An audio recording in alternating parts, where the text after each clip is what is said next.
JJK 262 spoilers are here और ये chapter बहुत ही ज़्यादा इंपॉर्टेंट और बहुत ही ज़्यादा क्रेजी होने वाला है।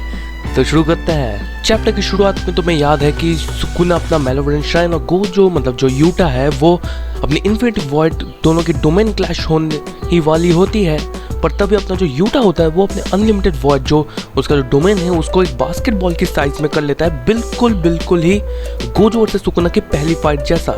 यहाँ पे अपना नरेटम बोल भी रहा होता है कि गोजो ने जो सोल्यूशन निकाला था सुकुना के ओपन डोमेन को काउंटर करने के लिए वो अभी अपना यूटा कर रहा है, और इससे क्या होगा, जो ये डोमेन खोला है यूटा ने उससे मैलेवोलेंट श्राइन जो सुकुना का डोमेन है वो उसे 3 मिनट तक झेल पाएगा। मतलब ये जो डोमेन है जो बास्केटबॉल साइज का है वो मैलेवोलेंट श्राइन को 3 मिनट तक झेल पाएगा। तुम्हें पता है जितना बड़ा डोमेन होता है उतना कम उसका इफेक्ट होता है, जितना छोटा डोमेन होता है उसका इफेक्ट उतना ही ज़्यादा होता है। तो छोटा सा डोमेन है बास्केटबॉल वो मैलेवोलेंट श्राइन को 3 मिनट तक झेल पाएगा। यहाँ पे यूटा बोलता है कि अभी सुकुना की जो हालत है उससे मैं उसे 3 मिनट तक तो झेल पाऊंगा। यहाँ पे अपना नरेटर बोलता है कि सुकुना ने सिर्फ यूटा के बैरियर को घेरने के लिए उसकी कर्स टेक्निक की जो रेंज है उसको कम कर दिया, जिससे क्या हुआ कि सुकुना की जो मैलेवोलेंट श्राइन है जो उसकी 99 सेकंड की जो टाइम लिमिट थी वो हट चुकी है।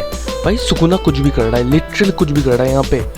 और यहाँ पे हमें एक फ्लैशबैक भी दिखाया जाता है जहाँ पे हमें बोला जाता है कि लड़ाई से पहले आई थिंक ये गोजो वर्सेस सुकुना जो रियल गोजो वर्सेस सुकुना था उसकी फाइट से पहले यूटा ने गोजो के साथ ट्रेनिंग की थी। मतलब यूटा ने लिटरली गोजो के साथ अपनी सोल को स्वैप करके ट्रेनिंग की थी, अपने बैरियर टेक्निक के ऊपर काम किया था जिससे उसका बैरियर टेक्निक इम्प्रूव हो। और अब हमें फिर से प्रेजेंट टाइम में दिखाया जाता है जहाँ पे यूटा बोलता है कि 3 मिनट के कम समय में मुझे सुकुना को इतना नुकसान पहुंचाना पड़ेगा जिससे मैलेवोलेंट श्राइन को वो मेंटेन ही ना कर पाए। और यहाँ पे सुकुना बोलता है कि मुझे इस 3 मिनट में इन्फिनिटी वॉइड को इतना डिस्ट्रॉय करना होगा जिससे मैं अपनी डोमेन मतलब मैलेवोलेंट श्राइन को इतना बड़ा सकूँ और मैं सबको मार सकूँ। तो भाई गजब की फाइट होने वाली है। और हमें एक और छोटी सी डिटेल मिली है कि बहुत पहले से ये प्लान हो चुका था कि यूटा बाद में चल के गोजो की बॉडी लेने वाला है अगर गोजो नहीं जीतता है। मतलब at the end of the day Gojo एक वेपन की तरह ही था, you know what I am telling. या एनीवेज तो यूटा यहाँ पे क्या होता है, जो गोजो की बॉडी है वो भी ब्लू टेक्निक का इस्तेमाल करता है जो गोजो की एक्चुअल टेक्निक है, और सुकुना को खींचने की कोशिश करता है, पर सुकुना अचानक अपनी दूरी कम कर लेता है। सुकुना यूटा को पकड़ता है अपने टूटे हुए हाथ के साथ, में पता है कटा हुआ हाथ के साथ यूटा को पकड़ता है और मुक्का मारता है। और यूटा सोचता है कि सुकुना ने कैसे उसके डोमेन के अंदर वो आया, मतलब यूटा ने डोमेन एक्सपेंशन खोला था तो सुकुना कैसे उसमें अटैक कर पाया।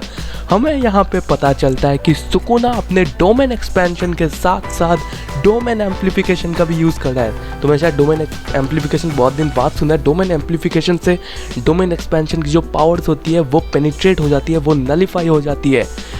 अब मत बोलो कि सुकुना लिटरली बाइंडिंग वॉल से ये सब कर रहा है। बंदा कितना डैमेज था, बंदा डोमेन एक्सपेंशन ठीक से नहीं कर पा रहा था, अभी वो डोमेन एक्सपेंशन के साथ साथ डोमेन एम्पलीफिकेशन कर रहा है। कैसे भाई? केगे इज प्लेइंग विद अस।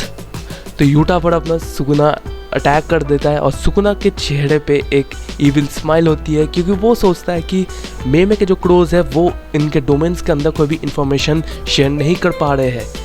और सीन यहीं पे स्विच होता है जब जो रीका होती है, जो फुल्ली मैनिफेस्टेड रीका है, वो यूटा की लाइफलेस बॉडी जो उसका ओरिजिनल बॉडी उसको पकड़ के यूटा का नाम चिल्लाती है।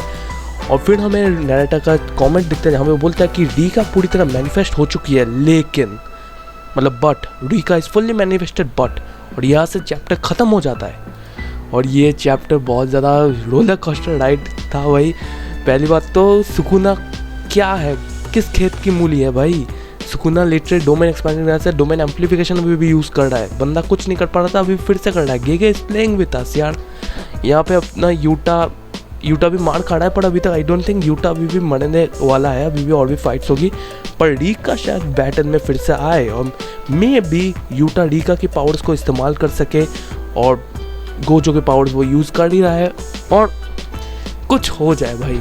I don't know what will be next chapters, पर नेक्स्ट चैप्टर ब्रेक है क्योंकि मतलब बहुत सारा ब्रेक होने वाला है। मतलब 3 हफ्ते का ब्रेक होने वाला है क्योंकि अपने जो गेगे सर है वो 2 हफ्ते का ब्रेक लेंगे क्योंकि वो सिक है, प्लस 1 हफ्ता चैप्टर लिखने के लिए, तो 3 हफ्ते का ब्रेक है।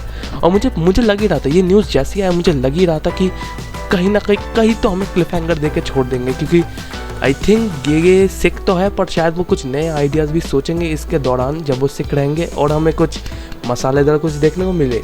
तो हाँ, आज की वीडियो में इतना ही। मिलते अगली वीडियो में, तब तक के लिए गुड बाय।